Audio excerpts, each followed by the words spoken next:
Hai teman-teman semua, selamat datang di Cakap Manis episode 4. Perkenalkan, aku Tata dari bidang Kominfo PH Humanis yang berkesempatan untuk mewawancarai narasumber kita pada sore hari ini, yaitu Kak Bibi Kristami.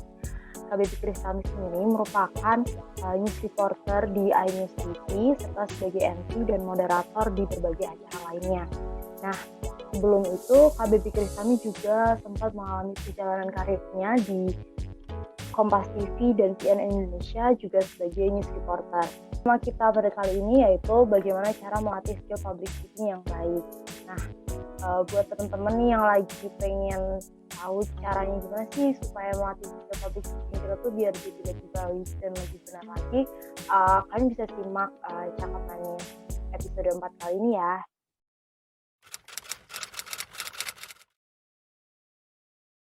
Oke, halo semuanya. Nama aku Bibi Kristami, biasa dipanggil Bay. Saat ini aku bekerja di salah satu TV nasional, iNews TV, MNC Group, sebagai reporter dan presenter. Aku memulai karirku di dunia jurnalistik ini sejak tahun 2018. Awalnya aku magang, lalu aku ada kesempatan untuk di CNN dan juga Kompas TV. Lalu habis itu aku pindah ke MNC Group, tepatnya di iNews TV-nya. Background study aku, I was majoring in international relations. Waktu itu konsentrasinya defense studies, jadi aku lebih concern ke strategi, hard power, terus juga mengenai dispute. Nah, di dalam international relations dan juga kerjaan aku yang sekarang itu sebagai jurnalis televisi, ini sebenarnya ada benang merahnya, terutama mengenai politik. Jadi kalau aku udah di-assign untuk liputan mengenai politik isu, itu ada kaitannya dan bagaimana aku analisnya juga menganalisanya ini bisa dipakai ilmu-ilmu aku waktu di zaman kuliah dulu. Nah, mengenai major aku dulu di kuliah dan juga pekerjaan aku sekarang, memang public speaking skills ini sangat dibutuhkan. Jadi untuk soft skills yang satu ini, mau nggak mau aku harus pakai setiap harinya.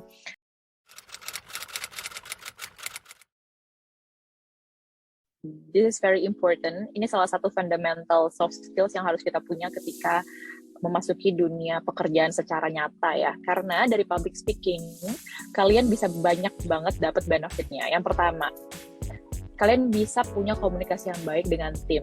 Karena mengenai teamwork, ini pasti kalian temuin di dunia. Kalian nggak perlu di dunia kerja, juga pasti di kuliah, terutama seperti komunitas yang sekarang ini mengadakan acara interview kan juga pasti harus bisa kerja di dalam tim. Kalau nggak punya public speaking skills yang baik, ini akan menimbulkan banyak hal yang merugikan, baik untuk diri sendiri dan juga untuk tim itu sendiri. Miskomunikasi, lalu nggak bisa mencapai goals dengan secara bersama. Jadi beda nih prinsipnya, kalau udah public speakingnya dia nggak bisa bagus, akhirnya idenya dia atau ide ketika disampaikan ini nggak dimengerti sama mungkin tim membersnya, jadi nggak bisa bareng-bareng jalannya untuk mencapai goals tertentu. Terus itu yang pertama. Dan yang kedua, ini melatih kita untuk jadi leader yang baik. Leader yang nggak punya public speaking skills yang mumpuni, akhirnya ya tadi aku bilang nggak bisa sampai di goal secara efektif dan efisien. Mungkin akhirnya tetap bisa achieve goals-nya, tapi mungkin membutuhkan waktu yang lebih lama untuk orang-orang yang public speaking skills-nya ini agak kurang, bentrok dengan team member atau juga sama kolega yang selevel. Terus ya banyak banget kerugian kalau kita nggak asah public speaking skill, akhirnya nggak jadi good leader. Ditambah lagi kalau udah jadi leader, kita kan pasti nge-lead ya, bawa member kita untuk jalan bareng-bareng. Nah, ini pasti tiap member punya weakness dan strengths-nya masing-masing. Gimana caranya kita bisa alokasiin strengths-nya supaya tim makin kuat dan bisa ngikis weaknesses-nya mereka supaya timnya itu semakin perfect. Itu kan juga harus dengan arahan yang baik.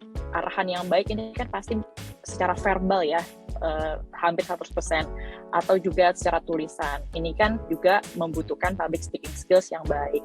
Lalu yang ketiga, buat kalian yang mau jadi entrepreneur, apalagi sekarang sudah memasuki industri ekonomi 4.0, di mana pemerintah mencanangkan untuk anak-anak muda nih, terutama umur-umur sekitar, untuk bisa nantinya jadi entrepreneur atau punya usaha sendiri dan membuka lapangan pekerjaan untuk orang-orang banyak.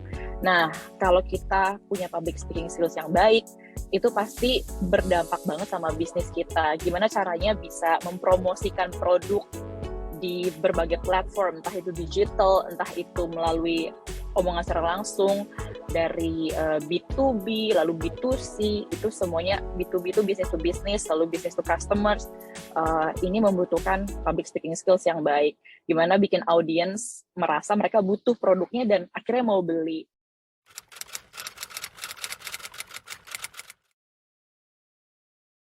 Hal paling pertama adalah kalian harus percaya diri dulu.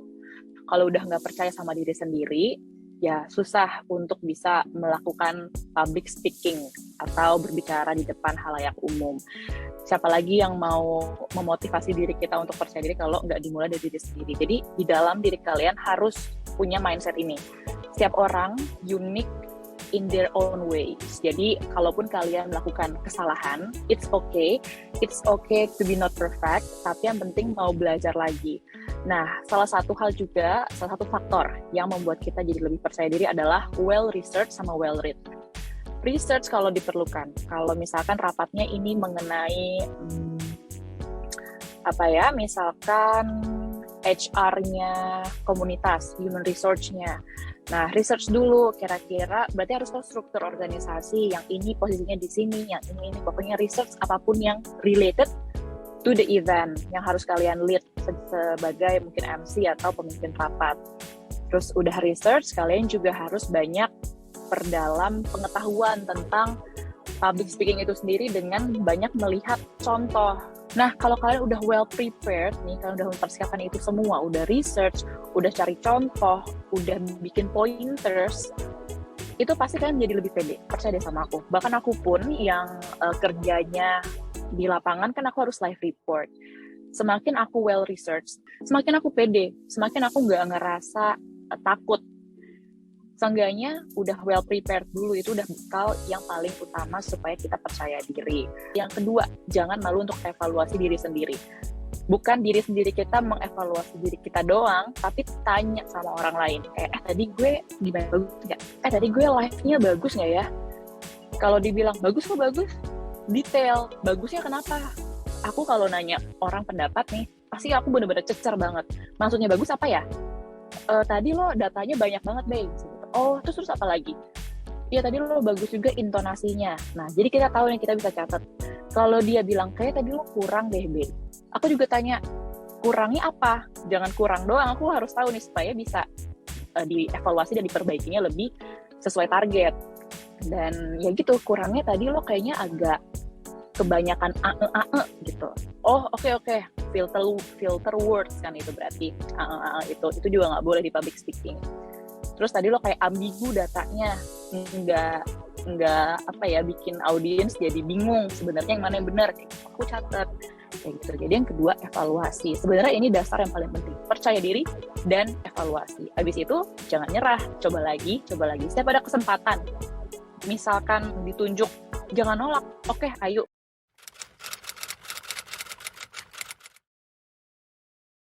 Jadi tipsnya dari aku adalah tarik nafas sebentar, terus ingat, oke, ini kita sama manusia, nggak usah takut, nggak usah malu.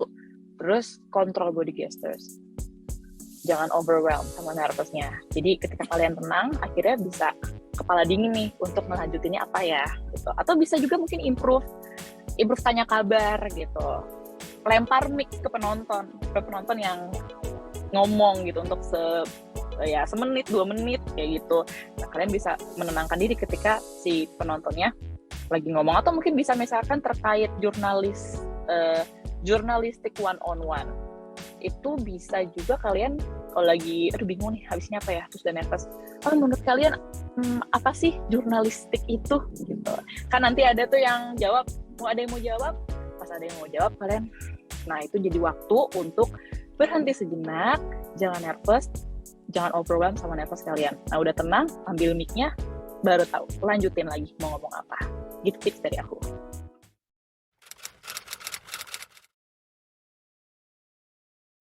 Oke, buat adik-adik semua yang lagi struggling nih supaya bisa punya kemampuan public speaking skills yang baik, yang pertama harus start dulu. Kalau kalian cuma tahu teori, ini kan kita ngobrol kayak gini teori ya kan, kalian absorb the teori dari aku, tapi kalau nggak dilakuin ya sama aja sia-sia. Jadi start dulu.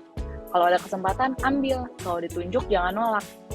Setelah udah ambil kesempatan, well prepared, disiapin baik-baik, research tentang eventnya, lalu ketika hari H, kontrol nervousnya, pelajari lewat YouTube, lewat manapun itu platform manapun banyak banget mengenai public speaking.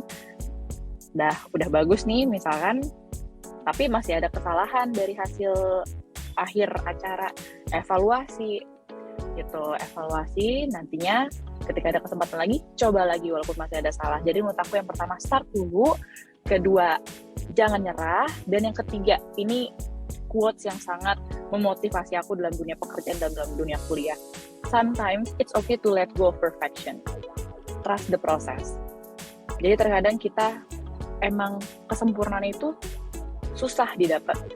Jangan melihat kesempurnaannya nih, jangan terus kejar, pokoknya gue harus bagus. Terus ketika udah mempersiapkan dan ekspektasinya hasilnya bagus, ternyata pas eksekusinya tetap ada flaws, tetap ada cacatnya. Ya udah, let go perfection, trust the process. Karena yang kalian harus value, proses itu juga sangat berharga. Gitu, proses kalian belajar, proses kalian research, proses kalian baca, mempersiapkan semuanya, itu sebenarnya bikin kalian jadi the better version of yourself. So good luck. I wish you luck in 2020 and magical years ahead. Semoga kalian di masa yang akan datang bisa jadi orang yang berguna buat sekitar.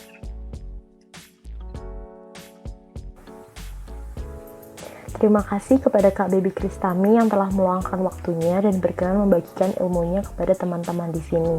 Sedikit ringkasan dari hasil interview pada hari ini, sesuai dengan apa yang sudah dijelaskan oleh Kak Baby, public speaking merupakan fundamental soft skill yang harus kita miliki. Public speaking sangat penting untuk diterapkan baik pada kehidupan profesional maupun pada kehidupan sehari-hari. Hubungan profesional seperti kerja tim tentu membutuhkan public speaking yang baik, terutama untuk seorang pemimpin. Pada kehidupan sehari-hari, public speaking juga sangat penting untuk memperlancar komunikasi kita baik pada keluarga maupun teman. Kunci dari public speaking adalah kita harus percaya diri, kemudian kita harus berani untuk melakukan evaluasi diri, dan jangan pernah untuk berhenti mencoba kembali. Hal terpenting untuk bisa melatih public speaking kita adalah start. Kita tidak akan pernah tahu ketika kita belum memulainya, karena public speaking merupakan skills yang learning by doing and practice makes perfect. Sekian, Cakap Manis episode 4 bersama Kak Baby Kristami. Terima kasih kepada teman-teman yang sudah menonton. Semoga ilmunya bermanfaat dan teman-teman jangan lupa untuk memulai latihan public speaking dari sekarang.